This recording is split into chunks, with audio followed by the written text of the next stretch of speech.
And okay, good. I always do. 9:08. The first thing we're going to do is we're going to do introductions. We'll do the introductions around the table here, person first, starting with Colin Lentz, Stratford Regional Plan. And I'm Bruce Woodruff. I represent the town of Milton. Michael Williams for Coast. Michelle Mears, City of Somersworth. Shanna Saunders, City of Rochester. Old Doko, Town of New Durham. Jen Kaspari. Now we're going to go to the Zoom people. I can call up Jackson Kaspari. Yep. Jackson Kaspari, Resilience Coordinator of the City of Dover. Karina. Karina Graeter, Southern Maine Planning and Development Commission. Jack Lannaman, volunteer on the Energy Committee from Durham, New Hampshire. Thanks to our panel folks for being here. Tim. Tim White, New Hampshire Department of Environmental Services, Air Resources Division. Jen.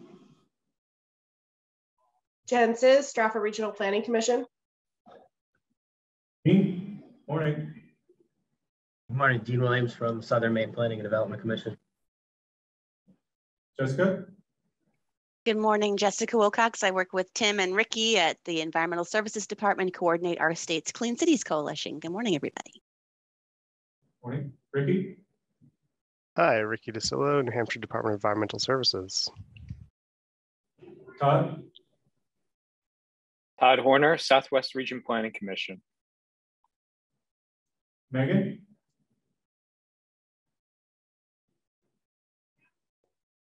Megan Taylor Fetter, SRPC. Kim.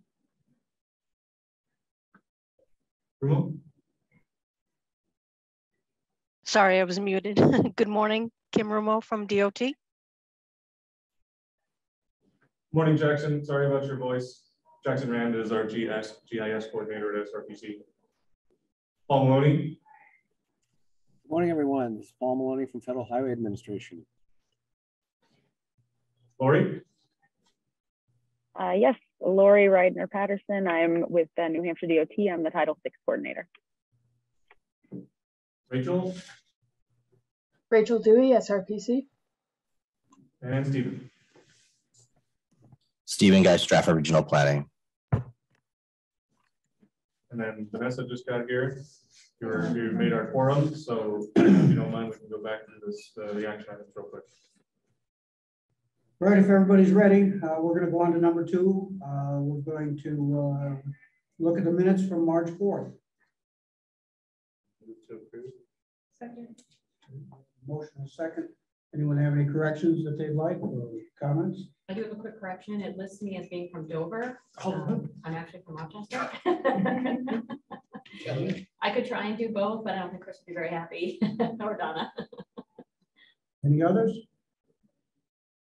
Okay, will you say that the motion is? My motion is as amended, yes. Second. Second. There we go. All right, all those in favor say aye. Aye. I believe we do have to go around the voting members, which are around the room here. Tim? Yes.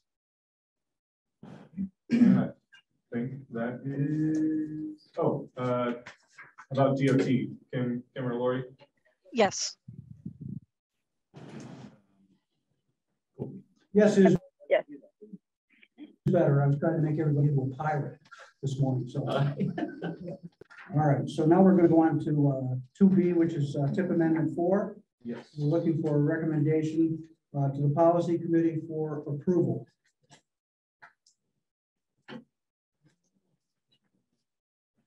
Share my screen.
So many choices.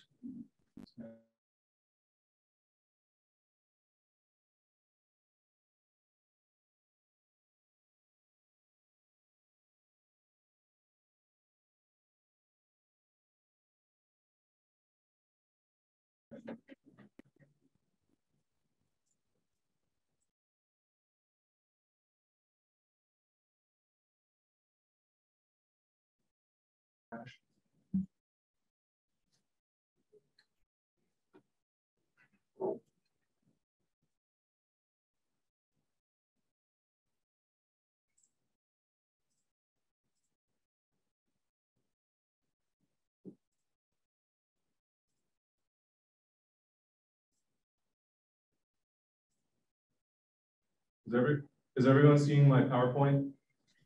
Perfect. Somehow I got it to work.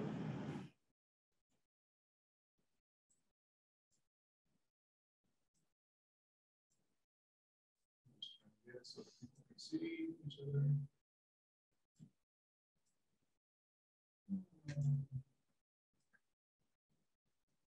Okay. Real quick, we have a TIP amendment that's going to start on June 7th. A number of projects in here are worth going over.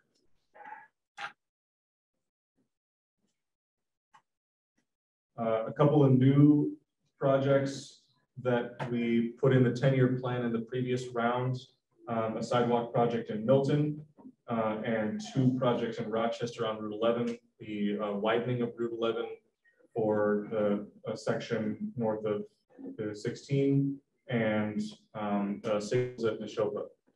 Those projects are being put into the TIP for their engineering phases. DOT is ahead of the game on those, so those projects will hopefully start moving forward.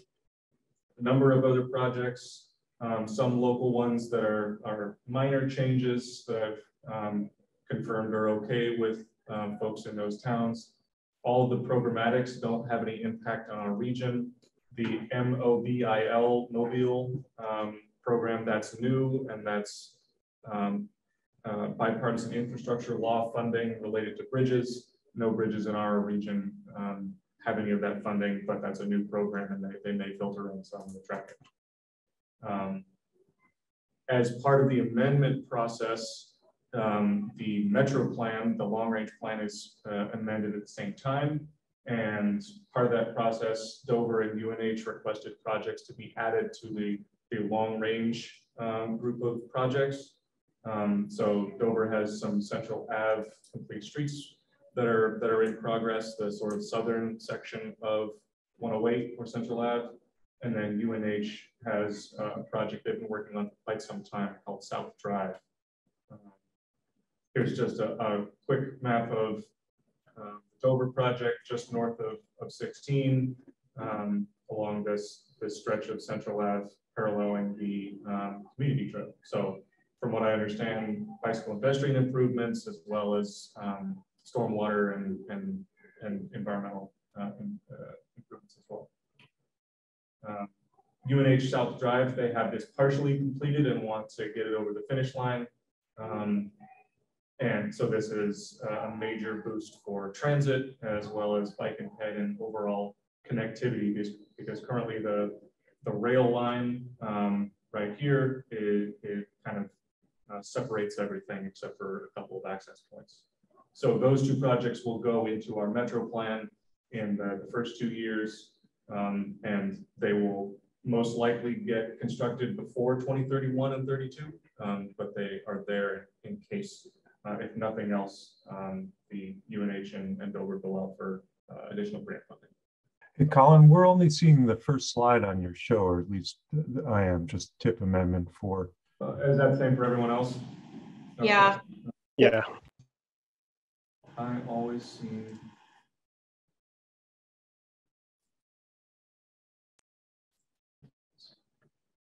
How about now? Is it? That's better. Yeah, we get it now. Yep. Sorry about that.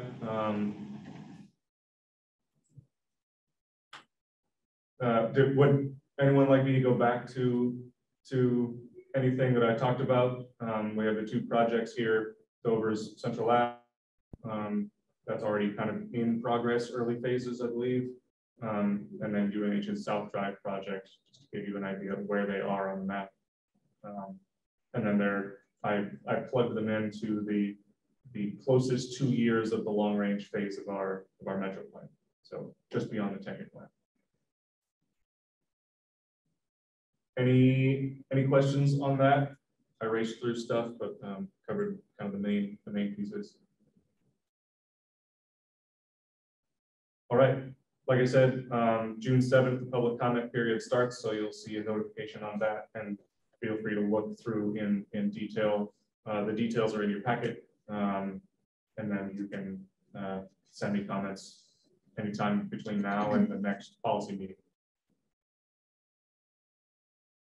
Right. Question though, are you looking for a motion to recommend? Yes. Discussion, comments? I move we recommend. Motion? I'll second that. And we have a second. Any additional discussion about tip amendment 4? Hearing none. We'll go around the room, I guess. You can say yes this time, not aye. Vanessa Price. Donna Benton, all yes. Shanna, yes. Michelle, yes. Yes. Bruce Woodruff, yes. Tim White. Yes. And how about Kim? Yes. All right. Thank you all. That's it for business. All right. Good. We're moving on to 3 discussion items, and I'm going to give it to you, Colin. Yes. As you know, we've been working on updates to our non-discrimination plan. This is related to Title VI of the Civil Rights Act, for which all federally funded entities are responsible for fulfilling. We have a public comment period starting on June 16th. And I wanted to go through some updates since the last time you saw it. As you know, our regional data snapshot got finalized for the most recent data, and I incorporated some of the slides from that directly into the draft plan. And you can see on the, wait, am I still sharing my screen, everyone? Okay, I want to make sure. These demographics are related to Title VI, and so the data and graphics are incorporated into that. One thing, there are 2 things that are new since the last time we presented anything. Limited English Proficiency, or LEP.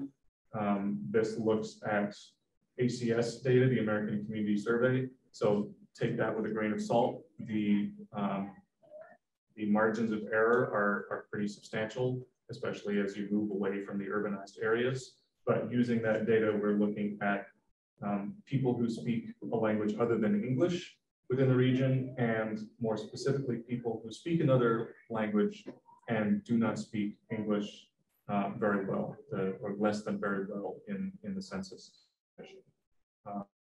So overall, 1.9, nearly 2% of people fall into that category. And so breaking that down, Asian and Pacific Island languages is over the threshold is either 5% or more than 1,000 for our case. So 1,400 people speak Asian and Pacific Island languages and do not speak English very well. And so we're going to be working on translating vital documents. The notice about Title VI that people have this access to these services if we want them to be part of the process, and they should be able to do that with regardless of what language they speak. So that they notice that they have those benefits, the complaint procedures if we fall short in providing that access, and then an overview of the planning process and executive summaries. It's probably going to be near impossible to translate the entire metro plan in all of its glory, but the executive summaries and so forth, we want folks to have access to that so they can ask questions. And Colin, the margin of error you referred to earlier, that's underreporting margin of error? So that's the trick. It is in some of the rural communities, the margin of error can be greater than the estimate itself. So you may have a town where the estimate is 5 people speak a language other than English, and the margin of error is 10. So it could be less or more. We could be undercounting or overcounting statistically. So part of our job is to get a little more accuracy, I think, and reaching out to the low-hanging fruit is the community in Somersworth, the Indonesian population, and speaking to them and finding a kind of community champion or gatekeeper, and they may know someone who would be up for translating documents.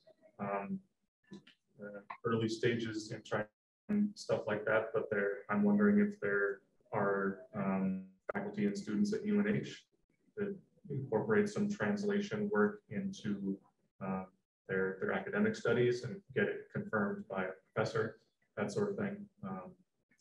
So yeah, the margin of error is tricky and will require a bit more. Colin, yeah. So that number is for Asian and Pacific Island languages. I presume that Indonesian is the target language you're translating to, or are there others? That we kind of have to figure out. I think Indonesian is probably a major proportion of that, but I don't know for sure because we just have this broad category of Asian and Pacific Island languages. And our town would be Mandarin. So it would depend on what community you're talking about. Yeah, and I know a lot of families come from overseas for one parent in the family working temporarily in manufacturing or another profession around here, and that could be for a few years. And Laura, you have your hand up? I have to unmute first, right? All right. So I work on a lot of the census data. I work at DOT as the Title VI coordinator, and I'm doing a very similar thing right now by county, but I'm also breaking it down. There are other reports that break down each one of these categories. It's a super granular, it's like 3 pages long, where it breaks down each one of these categories into what's kind of under those categories. So if you want, I can share some of those reports with you if you want a little bit more detail to it. Yeah, definitely. Okay, great. It seems like, so if you're using 1,000 people as the threshold, under Asia and Pacific Island languages, let's say you had 4 or 5 languages represented and no one language was more than 1,000, you might actually not translate Spanish because it's under 1,000, but it might turn out that Spanish is actually the most spoken language. How do you balance that, given that you're comparing an individual language with a massive group of potential languages? I think French and German and all those languages are in that one. Yeah, if you group those together, that's over 1,000. Right. Yeah, and so part of my learning process here was, what's the baseline? Is it one language within the category of Asian and Pacific Island? And you're right, it would be foolish to miss a bigger category of a single language like Spanish. So that's a good point. We'll have to. What makes it possible to translate any tweet on Twitter from any language? I mean, not perfectly, but like, what is that? And there's some kind of program that can... We have the Google Translate bar and option on our website. I guess I would tend to not trust that entirely. Right. I don't know if that's a human being that put all it in there or if it's algorithm that's taking stuff from all over the internet. So I think for our purposes, I would rather go with a human being. Of course, I'm just wondering. But yeah, it's a good question. So we have that temporary thing if someone goes to our website, but that does not translate the documents that are uploaded to the website. It's just the web content itself. So we'll need to find some service to do those portions of that. Yeah, that automatic stuff is getting better every year. There's an app where you can hover your phone camera over a language and it will display it translated on your screen. It's crazy. I've done some comparisons, and you know, it gives you the gist. It gives you the gist. Yeah, we'll have to look at some digital resources for sure. Yeah. Jen, did you? Yeah, I was just gonna. Am I? I shouldn't be on mute. Yeah, you're good. Okay.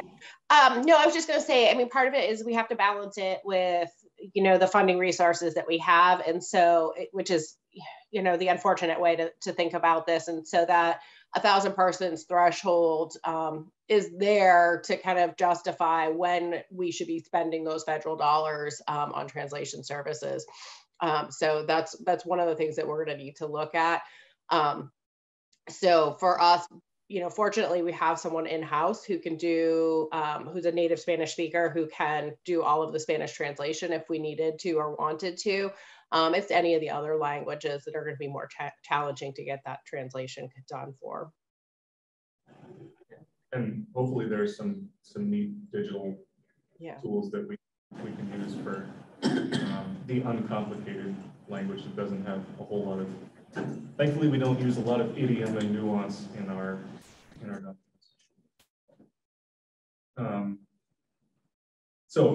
Other section to look at is environmental justice. This is separate from Title VI, but it is somewhat related. So Title VI is the law of the land.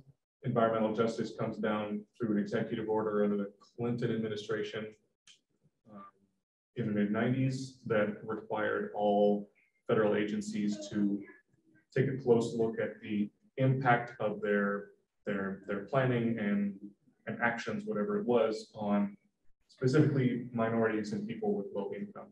So the big horrible example in transportation history is the building of interstate highways through communities that it all fell on communities of color and low income folks who either it was just deliberate or they didn't have the means to get to the public hearing at whatever, you know, basement that they were held in for the interstates.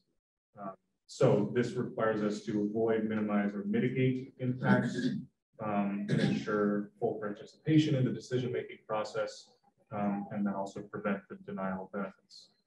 So in our case, this is really looking at the early planning process. And in the draft document has a number of projects that are upcoming that we're going to want to take a close look at the potential impacts. The exit 10 study is one that I put in there. If that comes up with a range of alternatives for various infrastructure projects, we want to make sure that those not only don't impact communities where people have limited access to this process or limited voice, but also are not denied benefits from those improvements. So in the draft, there are a number of maps with projects that are upcoming in the 4-year TIP and the 10-year plan. We looked at not only minority and low income or poverty, but also age, low vehicle access, the LEP again, and then people with disabilities as all folks who may be vulnerable to impacts because of mobility issues or language issues or age, what have you. So as I said, projects with likely impacts and projects with likely benefits. Public transit has far wide-ranging benefits, especially for people with mobility issues or other challenges that keep them from owning and operating a car, for instance. The Coast puts those routes where they can do the most good. And that's a positive thing. So that was all I had on the non-discrimination plan updates. I put one copy, I think, over on the table to pass around, but you all got a digital copy as well yesterday. So feel free to take a look through there, and please send me any comments you have. If you know of translation services that you've used before, that would be really helpful. We'll do a scan of various apps and things. Maybe there's something that we can use, and folks like Lori and our FHWA friend Wanda have been really helpful. That's a question. Where are you getting your numbers for people with low access to vehicles or disabilities? Those are part of the ACS, the census data. Okay. So if you look at our data snapshot on our website, that's where it has some numbers in there, and one of the tables is in the draft plan there as well. So again, that requires a bit of ground truthing and kind of looking around on maps to see where the most likely places are because of the margins of error. The things like low access to a vehicle in the census. So those are a subset of households over the entire state, and then it's projected down to the municipal level. So the margins of error get worse as you get farther away from these concentrations. We struggle. We don't have public access for any transportation in our community, and we run into that with welfare situations frequently. And talk to me about that if you have more questions about the kind of demand response transit. So there are options in addition to the fixed route. Any other questions on this? Thank you very much. It's kind of been in bits and pieces as we've gone along here, but hoping to get this out the door. That was it for that. If we want to move on to the EV panel. That's I think next. I don't have to do any more screen sharing. So next up, I want to thank Jackson, Karina, and Jack for being here to talk about some local perspective on the electric vehicle charging stuff that we're all trying to wrangle and figure out. So I just came up with a few questions to help conversation, but you're welcome to talk about your various roles. So just to lead us off, Jackson, do you mind telling us kind of about your role as the resilience coordinator in Dover and the city's vision for a sustainable future? Sure, absolutely. So thanks, Colin, for the invitation to participate. I always enjoy these types of discussions and learning from my peers that are focusing on this type of work. So as Colin mentioned, I'm the resilience coordinator for the city of Dover. I started in that role back in September, but was previously involved with the city in a number of capacities. Before entering this role, I was a member of the planning board. So that kind of weighed into some of the amendment work that I'll get to later.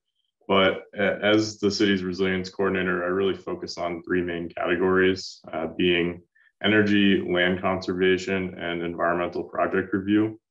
And obviously those are kind of general and there's many things that fall under them. But I serve as the staff liaison between the planning department, our energy commission, our conservation commission, and our open lands committee. And as part of my work with the energy commission, certainly involves pursuing expanding electric vehicle charging infrastructure, looking at opportunities for, municipal electrification of our fleet, as well as spreading awareness in the public about opportunities for electrification in their own lives, whether it's through EVs or electric bikes, or just general awareness of electric buses and other types of transportation that are coming down the line. So, I've definitely get involved with a lot of initiatives that are even outside what I've mentioned. I'm working on things like planning for a community oyster garden this summer, which will be a really cool project, single-use plastic reduction and composting and other things. So I'm kind of the point person now for anything that falls under resilience, which is really good because at least folks, within the city know they have someone to go to when they have a good idea or they need coordination between various departments regarding an issue. So it's been really exciting for me to get my hands on a lot of these different projects and opportunities. And I think we've made some pretty good progress so far with generating some revenues through like a hydroelectric reimbursement program, for example. And we're hoping to maybe use some of that funding potentially for some charging infrastructure pending council approval, which would be really neat. And you were asking about the goals for Dover overall. We have a city council who's very supportive of the city becoming more resilient and sustainable. So that was one of the major goals that they outlined in their goal setting session. And that includes, municipal buildings that run on alternative energy and are more energy efficient. So we're looking at expanding, municipal solar at our highest consuming facilities, being like the ice arena and our wastewater treatment plant. We're also looking at, reducing our nitrogen impacts, obviously with MS4 and our impacts in the Great Bay. There's been some progress made from community services in that regard, and I'm certainly tangentially involved in providing some advice and feedback. And obviously, when it comes to environmental project review, stormwater management is a really big component of that. I mentioned electrification of our municipal fleet. We just added, a couple more EVs to our fleet for our community services department, and our IT department has one as well. And I think we're going to talk about this potentially later, but I'm involved with the Community Power Coalition of New Hampshire as Dover's alternate director. So that's, a big step forward that we're trying to make in terms of how we are able to procure electricity for our communities and hopefully increase the green mix and lower our community emissions impacts overall. So, yeah, go ahead, Paul. Sorry to cut you off. Yeah, let's come back to some of those things. I want to introduce Karina from Southern Maine Planning Development Commission. Can you tell us more why SMPDC took on the task of writing the Municipal Electric Vehicle Readiness Toolkit, kind of where that came from and where it's headed? Sure. So yes, I work for Southern Maine Planning and Development Commission, and we work with communities in York County and Southern Oxford County in Maine. And we're a very rural region, but we have I-95 crossing through as the main artery into the state. So a lot of our municipalities are really focused on transportation issues. We have an MPO in our region, and municipalities had started looking at EVs. A lot of them have purchased or leased, a single or a couple electric vehicles, and we're looking for how to do more, particularly regarding EV infrastructure. And at the same time, the state of Maine passed a climate action plan in 2020 that has very significant EV adoption goals. Their goal is to have 41,000 electric vehicles on the road in Maine by 2025 and 219 by 2030. So as a regional planning organization, we really wanted to make sure our municipalities were prepared for the broad adoption of electric vehicles by their community members, the workforce, and visitors to their communities. And at the same time as all this was happening, there has been the development of significant funding available for both EVs and for EV infrastructure. And so at SMPDC, we really wanted to provide a resource for our municipalities to sort of make that process easier and more efficient, and also to provide them with examples that were New England specific, because folks in Maine really want to know what folks elsewhere in New England are doing or what other Maine communities are doing. So that's how we came up with the Municipal EV Readiness Toolkit that we produced in partnership with the Maine Clean Communities Coalition. I'll put the link to the toolkit into the chat so that folks can take a look, but it's an online toolkit with an assessment, some guides, some different checklists, some resources, and it covers a lot of different topics, including municipal fleets, zoning and ordinances, including a model EV infrastructure ordinance, permitting and inspections, and then planning and leadership. So it really covers the broad swath of ways that municipalities can be ready for the expansion of electric vehicles. And we're already seeing communities in our region start to use the resources. So we've been very happy that we developed it at this time when EV adoption is accelerating in Maine and New England as a whole. Thanks, Karina, and I'll make sure that to share that with the entire group here after the meeting if you can chat. So the first question, just kind of why did Durham decide to become an early adopter of electric vehicle charging? And I'm just noting that the public library has had free charging since 2013, and the Petty Brook lot has been in operation since 2015, and those are regular charge point kind of level 2s. So yeah, just tell us about why Durham took that first step so early. Sure, Colin, thank you for having me. I just want to say thank you to everybody here. As a volunteer, all of this planning work seems invisible to the public, and I now see that it's a major undertaking. So thank you for all that. So I'll just mention a few things about Durham. To answer the question about why we were early adopters, I would just hazard a guess here, but I know back in the 1970s, the Onassis Shipping Corporation was planning to put in an oil refinery in the Great Bay Estuary. And that created a huge kind of public movement to try and protect the estuary, the Great Bay area. And I think since that time, Durham has had a fairly green streak in terms of public organizing around issues of alternative energy and climate change. In 2007, the town of Durham had a referendum, a ballot about climate change, and that was overwhelmingly adopted by the people in the town. And that gave birth to the Energy Committee, which is a voluntary group that I serve on. And our mandate is basically to advise the Planning Council, the Town Council, on ways to reduce energy and develop alternative sources for energy, and at the same time increase economic security and energy independence for the town. Not long after that, the Durham Master Plan included a whole section on climate change and energy use.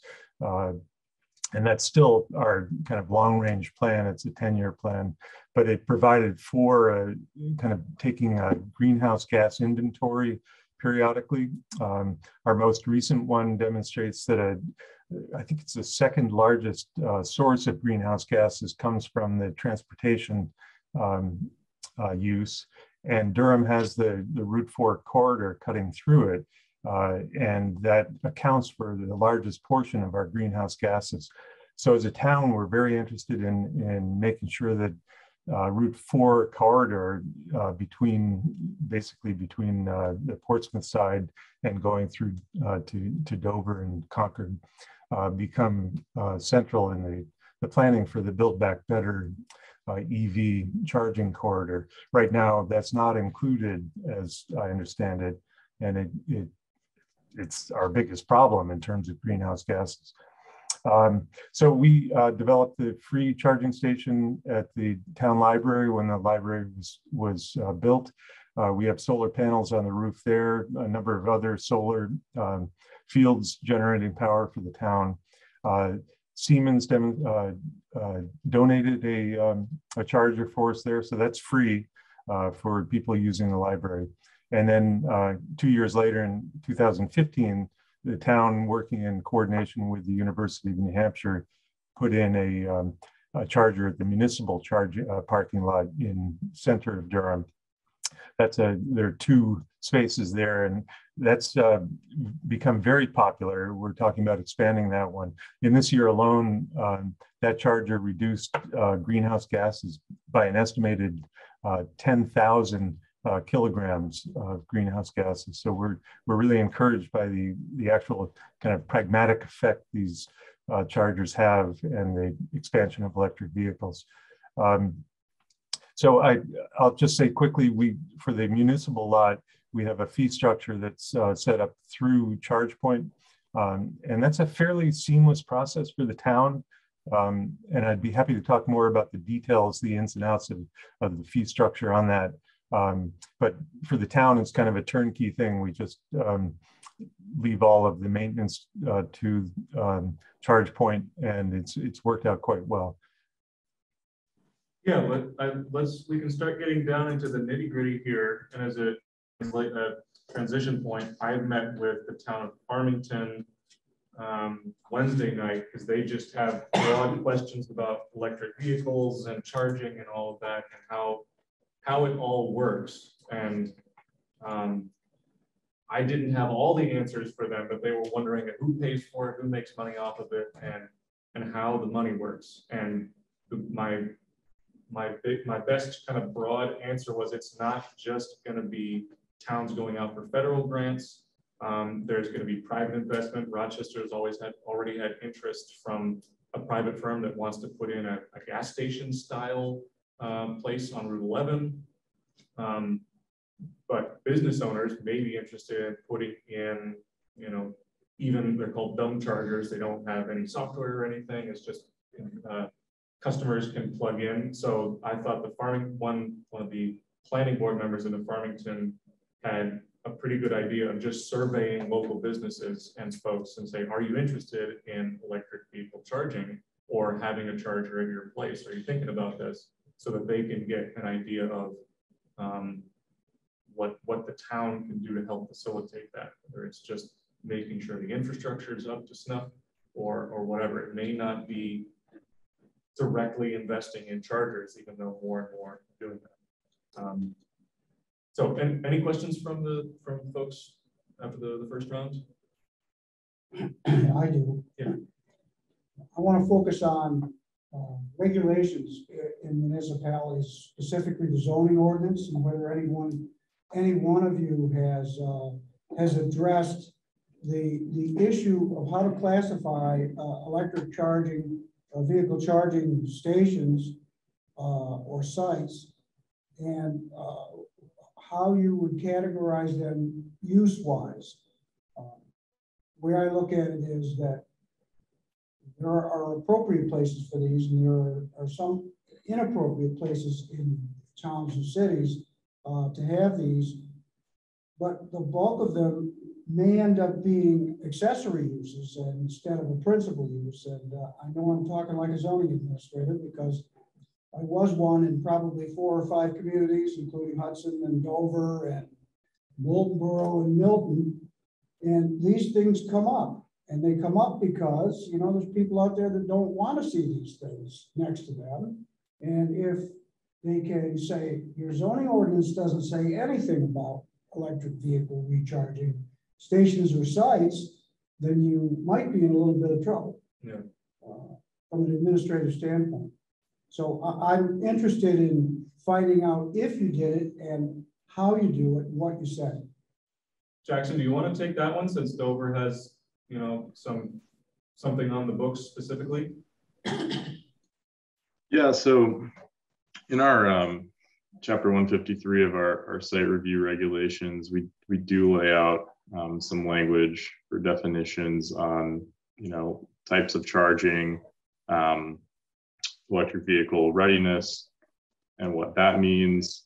And then we focused on amendments specifically regarding parking. And so we, as a planning board subcommittee, so I'm back in my planning board hat here, I worked with Kyle Pimentel, who a lot of you are familiar with, and then Donna was at the time our committee support to draft some amendments with advice of our legal team to promote electric vehicle charging infrastructure infrastructure in multifamily residential new developments. And also we looked at, amending our conditional use permit process because we have an impervious surface cap in Dover. So we limit the amount of parking spaces new developments can put in because we have a real problem with, nitrogen and stormwater runoff. So through the CUP process, we can grant relief for folks that want to, and developers that want to extend beyond that parking space cap.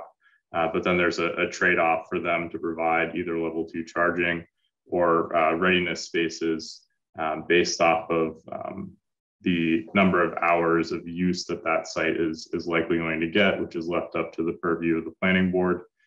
So we really focused on those types of amendments.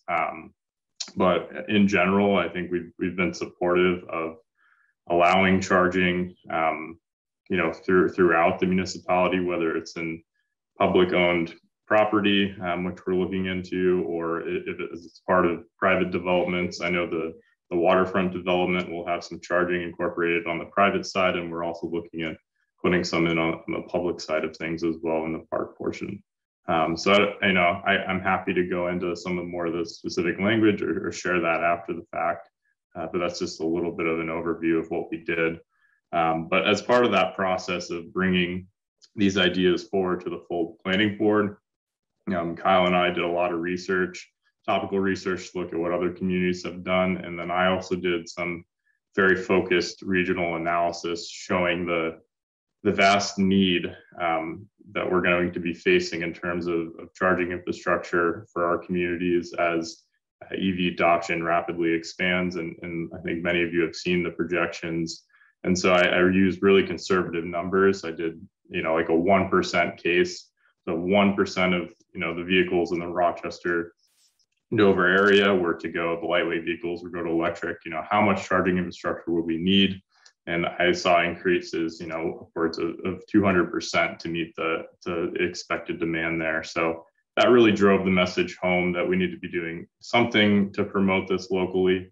And these amendments have certainly helped with that. And then from the public side, we're obviously, or the municipal side, I should say, we're obviously very interested in offering more public charging, whether that's through,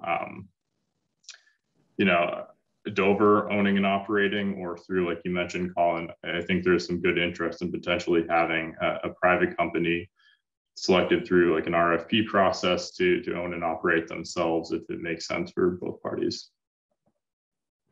Yeah, well, Karina, do you want to take over there and tell us a bit more about what you learned in developing the toolkit? And because I know it had specific components for local regulations and ordinance and so forth. Sure, yes. So in the toolkit, we have a guide about zoning and ordinances and all the ways that a municipality can use their zoning ordinance or other or standalone EV infrastructure ordinance to guide and regulate EV development. To answer the question or the conversation that was brought up about permitted uses, we do have a section in there providing a little overview about best practices for permitting EV charging stations. And in our model ordinance, we do have language that says, at the very least, municipalities should consider permitting all EV level 1 and level 2 EV charging stations as accessory uses in all zoning districts, and having that in clarified and defined within your zoning ordinance. We have language about definitions, like Jackson was saying, of what is an EV charging station, what are electric vehicles, what are the different levels of charging stations. We also recommend that municipalities consider permitting level 3 EV charging stations as accessory uses in all zoning districts. Some folks are a little wary of that because, level 3 EV charging stations have much higher infrastructure requirements, have higher utility requirements. But sort of as Jackson was saying, sometimes level 3 chargers can be most appropriate in multifamily zones where there's not a lot of off-street parking available and folks really need to be able to charge quickly. So it's worth considering, taking the time considering how you want to permit as accessory uses in each different district and what that means for your zoning ordinance. and your accessory use table. And then we also have language in there permitting EV charging stations as a primary use in all locations where gas stations are currently permitted, to make that really easy to include in an update in your zoning ordinance, for the same reason that someone I think was mentioning of potentially there in the future there could be EV charging station sites that are like gas stations, and that the charging really is the primary use. So just when you're going and updating that and being prepared for a future where we have more EV charging stations around. But there, besides just permitted uses, there's all sorts of different ways, sort of as Jackson was saying, of promoting and regulating EV charging stations through an ordinance, through like parking requirements, also like regulating accessibility issues.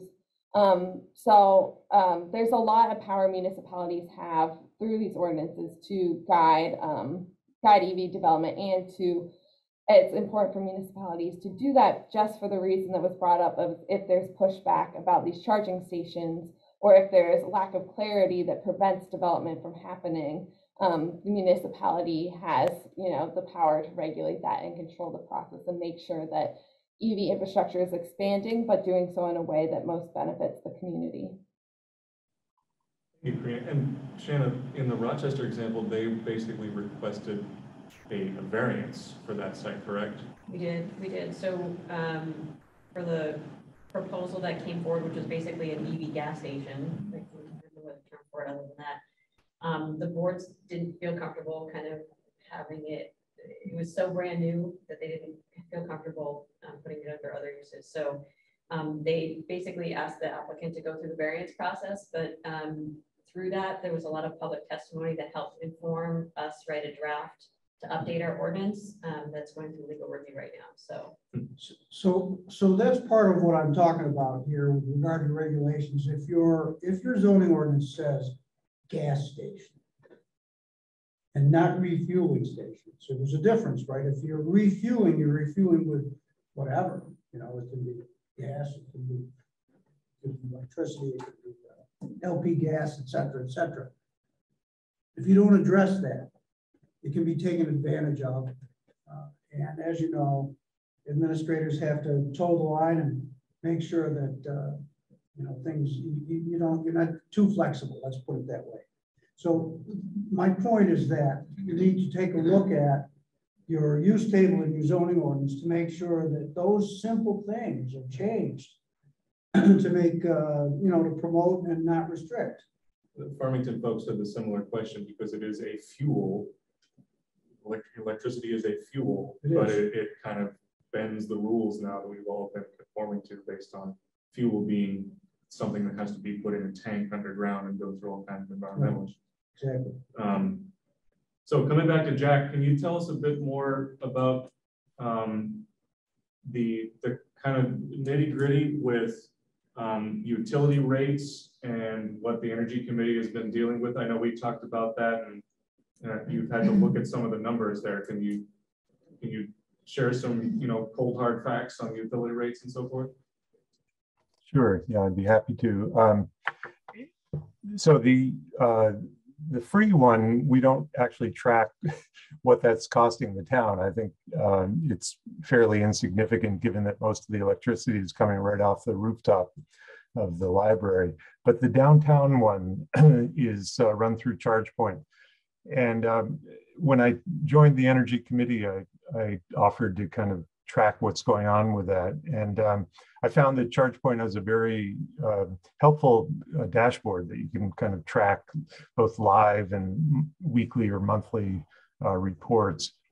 But it took me a while to kind of figure out what exactly was going on with the fee structure. And it turns out, at least with our contract, and this may not, I don't know if this is standard for ChargePoint, but there's a warranty service that when you sign up for this system, that comes to about $3,500 for a 3-year period. So that's roughly $1,100, $1,200 a year to have it's a cloud-based service, it's the credit card service, so that the users just use their card each time they fill up. There's also a 10% transaction charge that's just taken right off the top.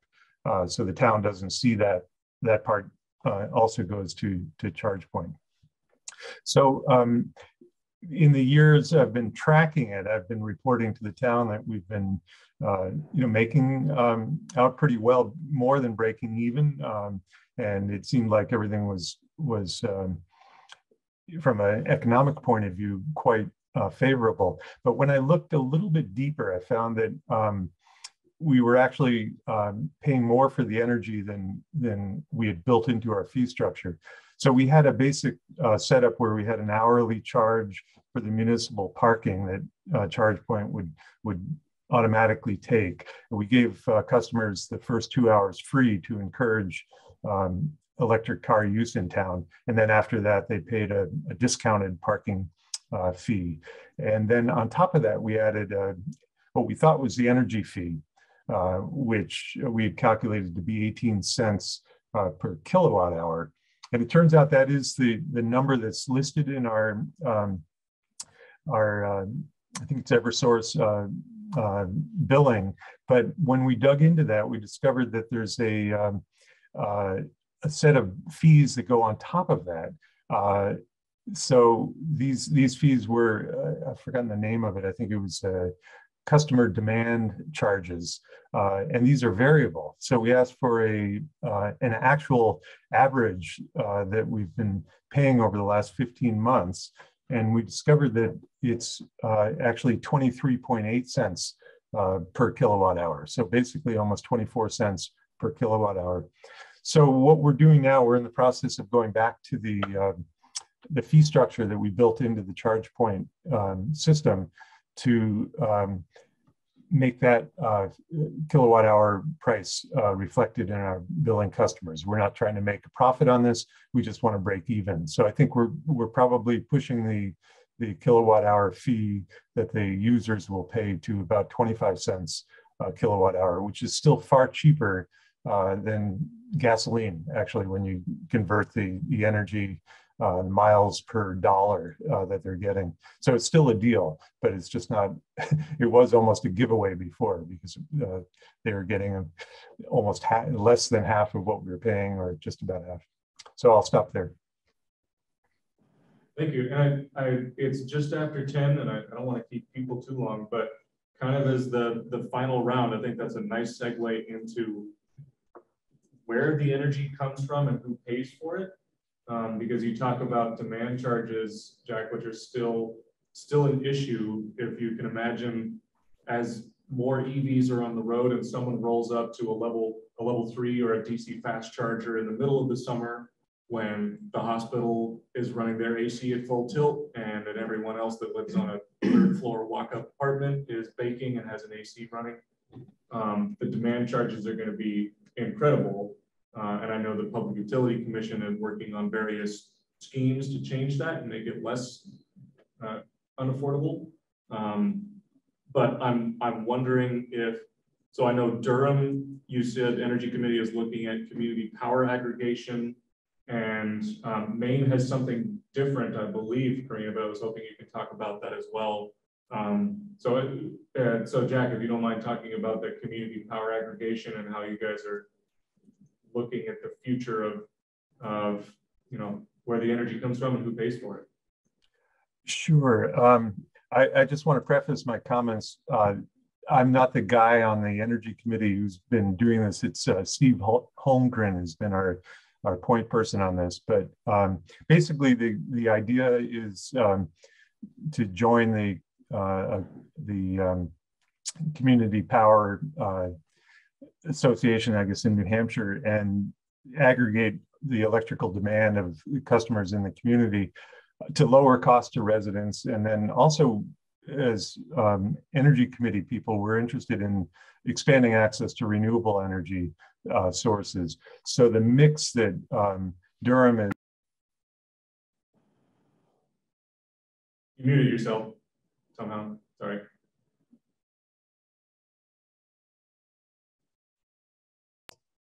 Sorry about that. Can you hear me now? Yeah, okay. So the proposal that we're looking at is the power would be less expensive than what customers currently are paying, or else we won't do this. And so the default service would have about 21% of renewable sources available to the to residents, and then they would have access to optional products. So these would include something called Green Start that would be up to 50% renewable, and then the Prime, which is a little bit more expensive, which is 50 to 100% renewable. So we're just in the process. We had our first hearing, and we have 3 more to kind of educate the town on what this process will look like. And then the town council will vote on it, and this will become available to residents later in the year. Great. So yeah, Karina, in looking at all this, I learned that Maine doesn't have the same community power aggregation laws, but the utilities are deregulated. So folks have there's a bit more consumer choice. I believe I have that correctly. So how did you all incorporate that into the planning that you guys have done and helping communities with getting power? Sure, yes, you're correct. There's no community choice aggregation in Maine, unfortunately. Maine does have an opt-in program for green power, so any customer could purchase renewable energy credits, and you also have the choice to choose your own electricity supply. But that often does come, obviously, it's a lot easier for people to just be put into a green program and then have to opt out versus the opposite. But for municipalities, it has worked out well. Most municipalities in Maine select their own competitive energy supplier rather than just going with the standard offer, and municipalities have looked into and do sometimes consider purchasing a more green power for their municipal operations. One thing that municipalities have been dealing with a lot in Maine is the net energy billing program.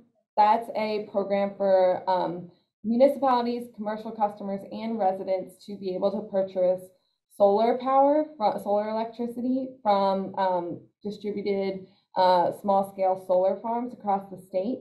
And that program did have a lot of both residential customers and municipalities that we work with opt into solar electricity. Unfortunately, the program has basically been curtailed.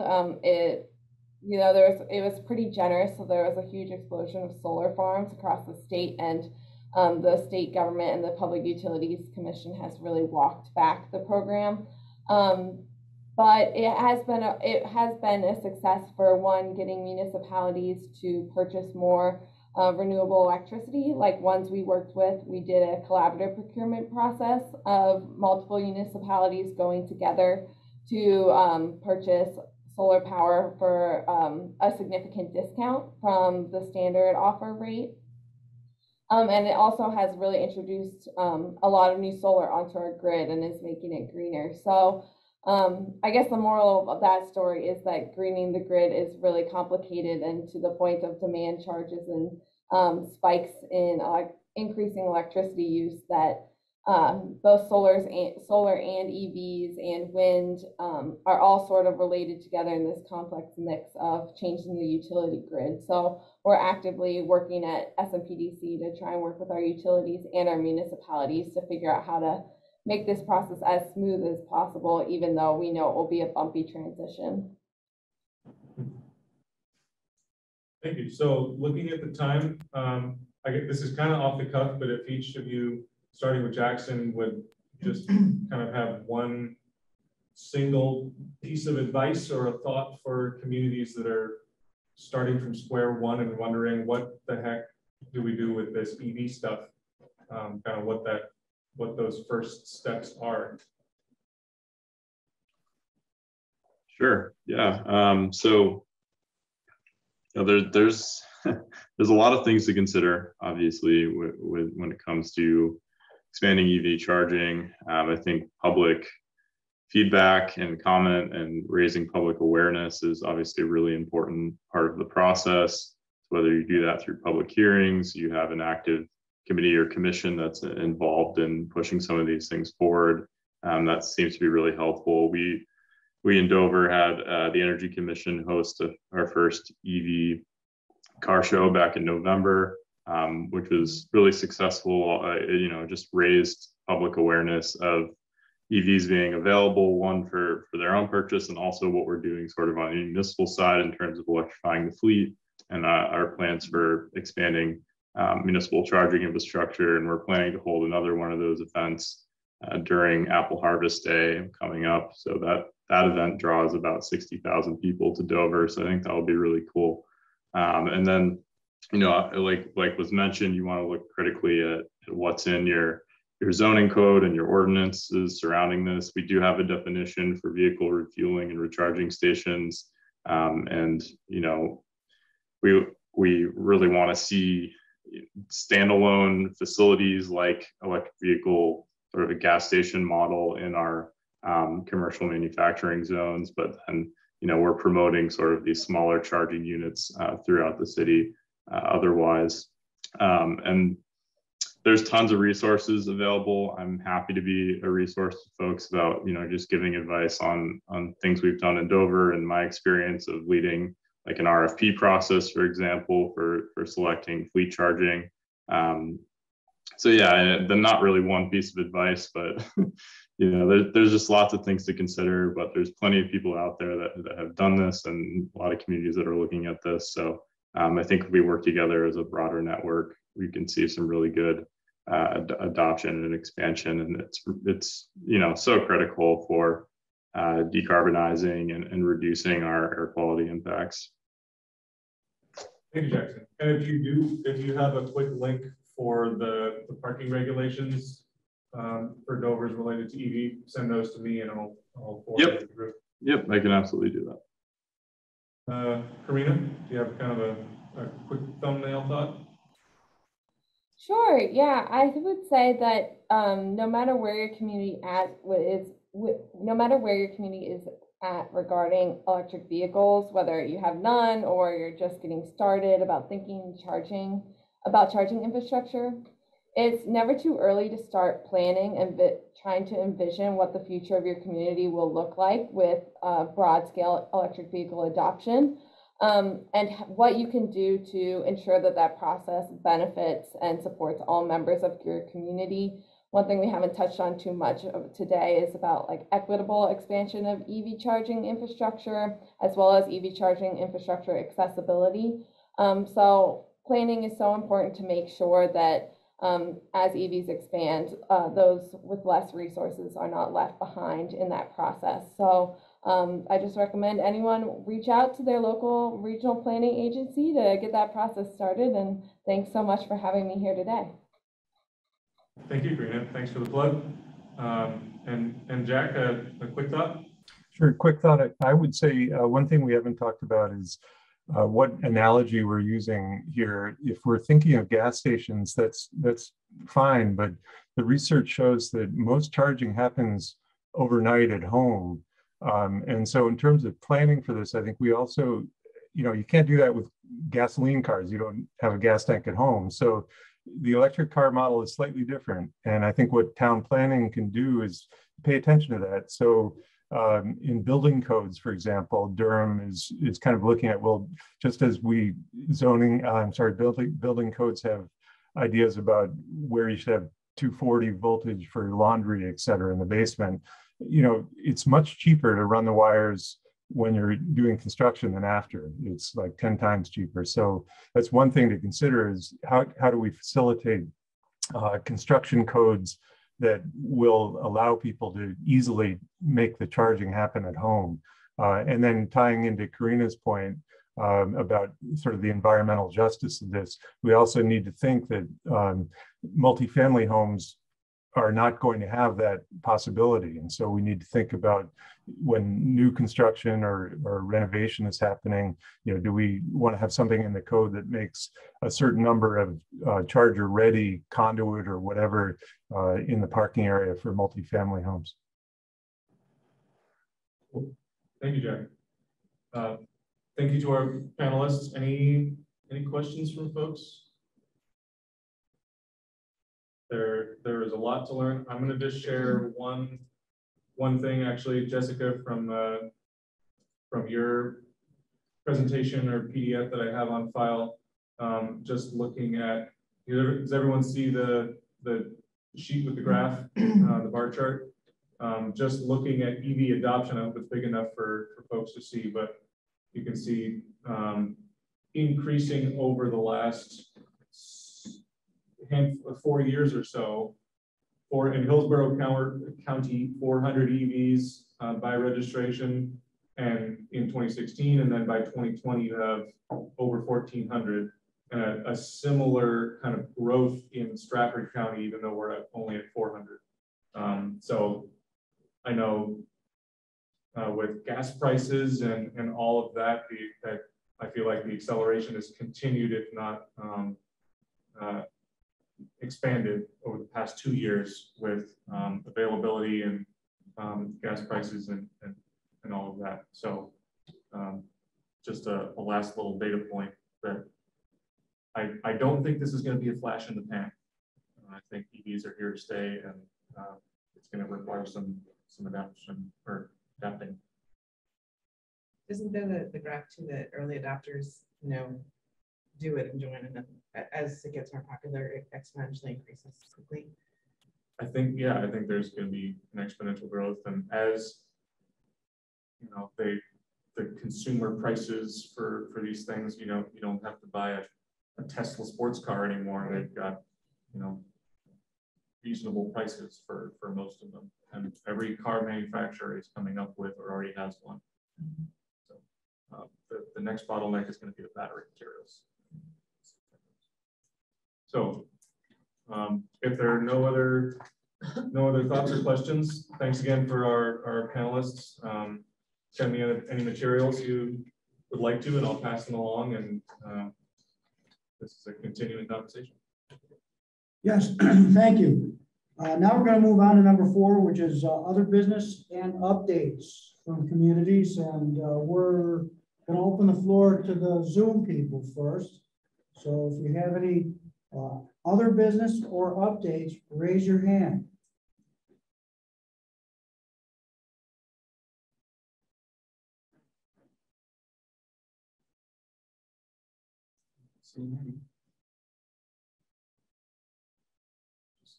Lots of chatting. Yeah, just some chats.